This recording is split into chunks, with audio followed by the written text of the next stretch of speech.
Do you think it is fair to put the throw from Stafford and for those of us, the throw to Cooper Kupp? No, go ahead. The angle is insane when you see it from Von Bell's angle. Von Bell played it perfectly.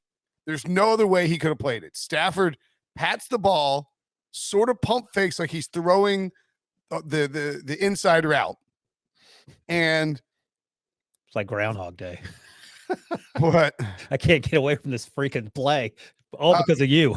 Von Bell makes a move inside. Yes. Because he's thinking like, I'm going to stop. I'm going to jump this. And Stafford and he's got his eyes locked on the right route instead of the middle route where Cooper Kupp is. And then without breaking eye contact on the right route, he flings it a laser. And you can see Von Bell realizes it and is like going back and is like, what the hell? Like, I mean, like, and again, I'm not blaming Von Bell at all. He played it perfectly. He played it the way you have to play it. So I'm going to back Brinson up here because I think this was a top 3 throw in Super Bowl history. I think it's up there. This is up there. Down hard. Ben Roethlisberger, Santonio Holmes is on that list. Okay, let's rank them. So you got them on list. You got the helmet catch, no doubt, on the list. I'll say top 5, and I think maybe you could put it in the top 3. Okay, Manningham's on the list. The helmet catch is weird though because it's amazing. Well, of course, but it's like the Julian Edelman tipped ball to himself.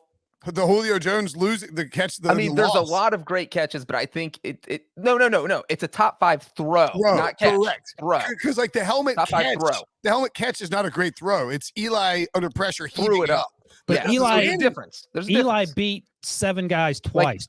Ben's throw in against the Cardinals, he threw into triple coverage, had a 3-inch window to work with in the back corner. Like, that's a crazy throw. The Manningham throw, when you rewatch it, it's like it comes off of Eli's arm so fast and is in this like minuscule. I rewatched it a bunch yesterday. It's like this minuscule little like bucket. It's just like there's nowhere else to put it, and it's so bang bang. And we were there, we saw it live.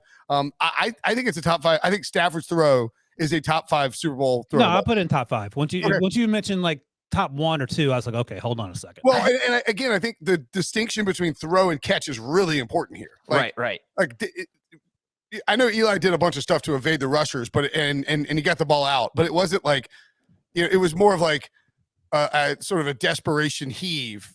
Versus the other part of this is like, give you that. Oh, you know what else is up there? Well, go ahead. The Mahomes, Tyreek, the 3rd and 15 Wasps. I think that fits more into the Eli Manning than I think Stafford's throw is actually better than that.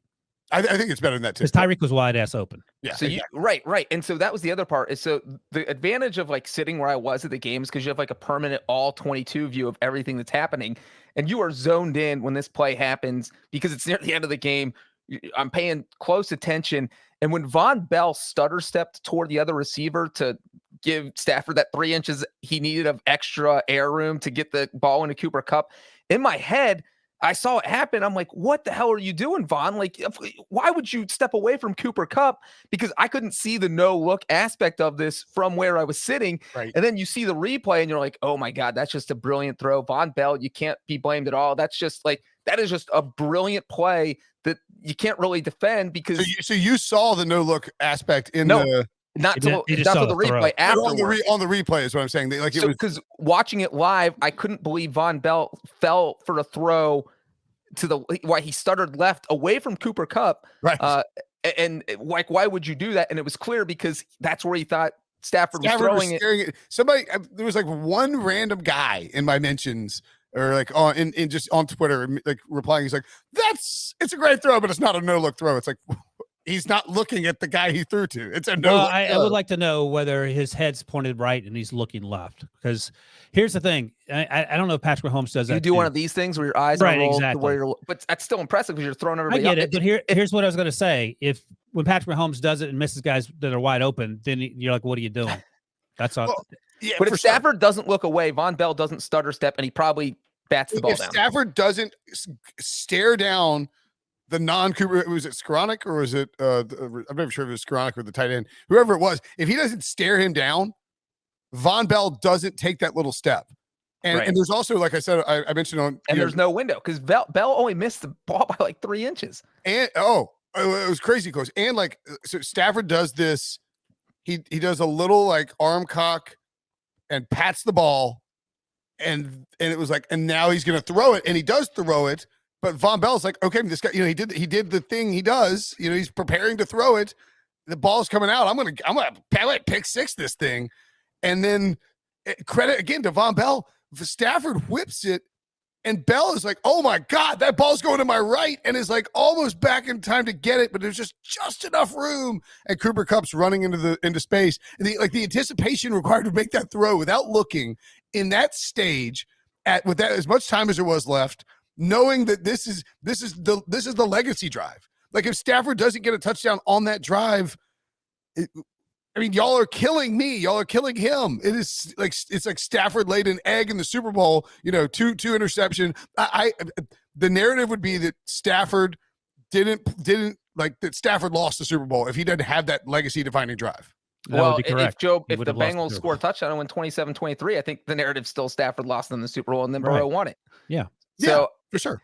And just because, and again, you know, I think we said this the other night. 10 years from now, it's going to say Matthew Stafford led them to a touchdown on the drive. That's what people are going to remember. But for right now, you know, you have Richard Sherman shooting Brinson down on Twitter and trying to kill his Matthew Stafford Hall of Fame argument. I think I murdered Sherman on that debate. Well, but I'm saying with this, though, there's still that controversy of did the officials give Stafford the touchdown more than Stafford earned it? But again, I'm the Bengals guy, and I think Stafford made a top 5 throw in Super Bowl history. And, you know, that got them down to where they needed to be. That was a 26-yard gain. Man, that took what a wild roller coaster of emotions for me just now. I'm thinking Wilson's like, I can't want to talk about this throw anymore. And then Breech is like, I gotta say, it is the top 5 throw in Super Bowl history. All right. Well, Breech and I said earlier that if we just lean in favor of you, you'll just quit talking about it. So we'll see.